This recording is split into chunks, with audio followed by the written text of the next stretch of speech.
Hey everybody, it's the Mad Master here, doing another video, and this one was something I was thinking about the other day because I do tabletop role playing, and I'm still doing it through the crisis. By the way, we don't do it outside, 6 feet apart with masks. Masks, sorry. It's only about 3 or 4 people though, so I mean, today I saw some people playing volleyball, no masks on, rubbing together and stuff. So I don't know. You're gonna criticize me? Go ahead. Um, and our county's only had about 37 deaths from the pandemic, so and you got to consider maybe that's like over 6 months. So why am I so defensive? I don't know, but nevertheless, because I do think about this shit. I mean, as far as uh, I do think about like whether or not I want to what guidelines I want to follow and stuff, and but like I said, I have a lot of questions about how this has been handled from every angle, from every end.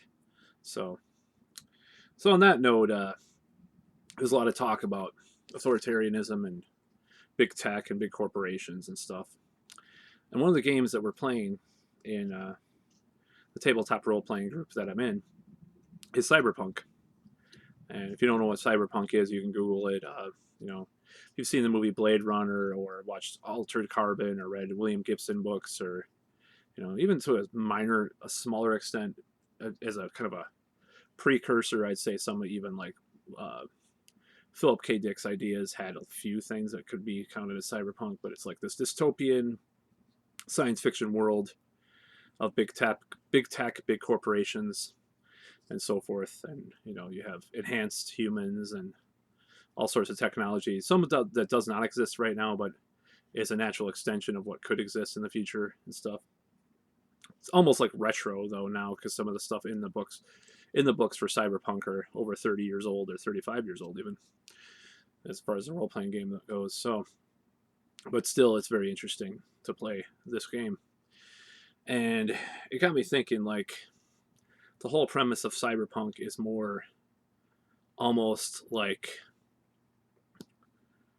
where the people, the peasants, whatever you want to call it, the lower classes, the working classes, are on a more even level. It's almost I wouldn't say it's utopian, but it's like the people that are on the top aren't exactly just totally infallible or in control of everything all the time, because they're at war with each other, and then there's the people, the common person, who has power or strength or technology on their side.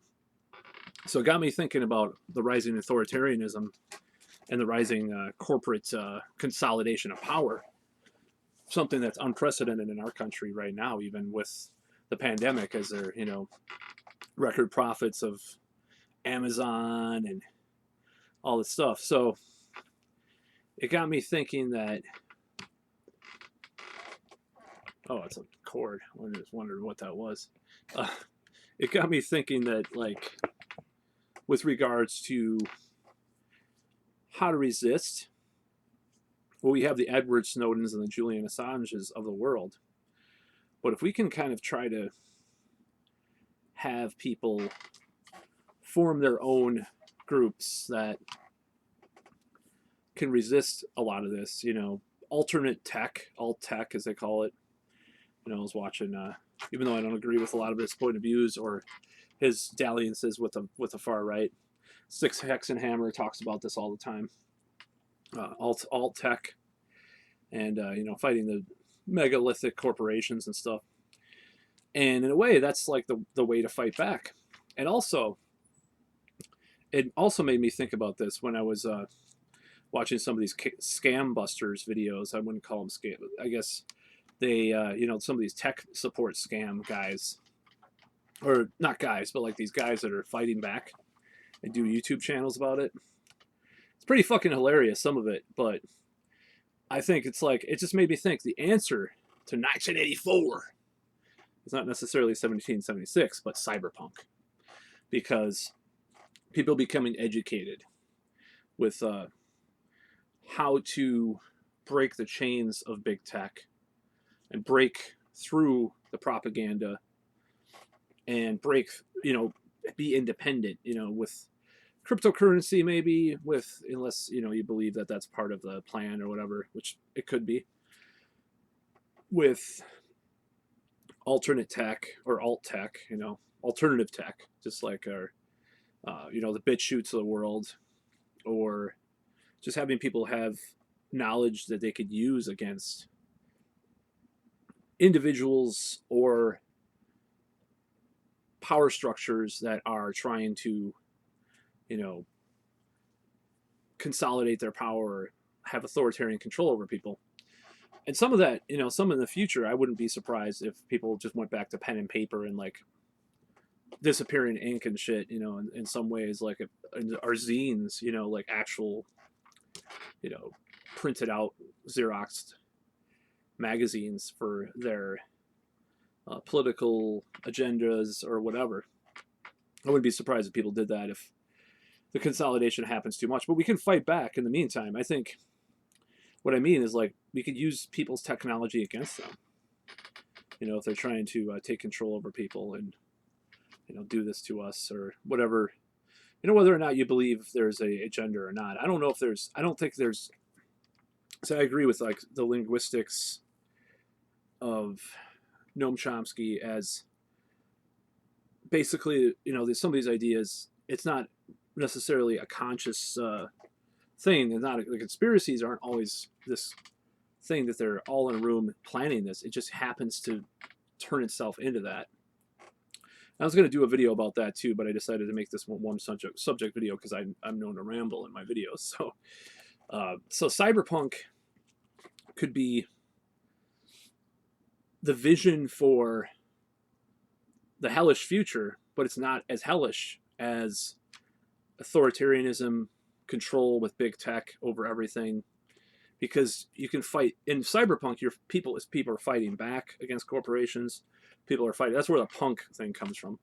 People are, fighting. Obviously, they're fighting each other too. A lot of these, if you watch any cyberpunk film or read any book or comic or whatever, that's part of the thing. It's like people have enhancements, or watch the movie Strange Days. That's actually a pretty good cyberpunk movie. What's funny about that movie is that the director, I think it was Catherine Bigelow, she later directed a movie that was totally establishment, like basically military propaganda about, I think it was about the Bin Laden raid. I don't watch some of these movies because I'm just like, I read about them and I'm like, no, I'm not watching that. So it's kind of funny that she did this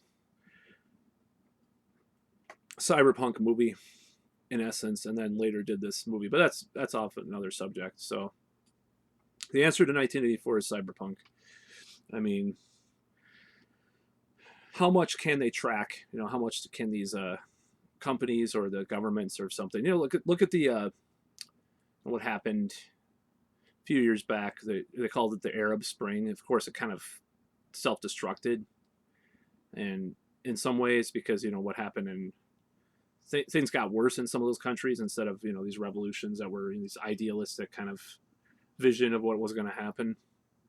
But either way, that's an example of cyberpunk as well. It's like these people are on these technical tech platforms and they're facilitating this revolution. So the point being is that cyberpunk is the answer to these ideas of cyberpunk. So like independent alternative tech companies, independent media companies, and that are using the internet or whatever, independent app companies, independent, just, and once we get to like human enhancements and stuff, if you want to call it that, I mean, it's going to be an interesting world, even in the next 50 years, whatever happens. So, but yeah, that's the answer to authoritarianism, is just to keep that independent alternative spirit against the mega what is it called, the megalithic corporations and stuff that they talk about in the Cyberpunk role playing game. That's a big part of it. So, and I'd recommend people check that out. I know Cyberpunk 2077 is a pretty hot commodity right now. You know, probably it's probably owned by some huge corporation too. Like the irony is that a lot of these things are grifted upon by people. So that's about all.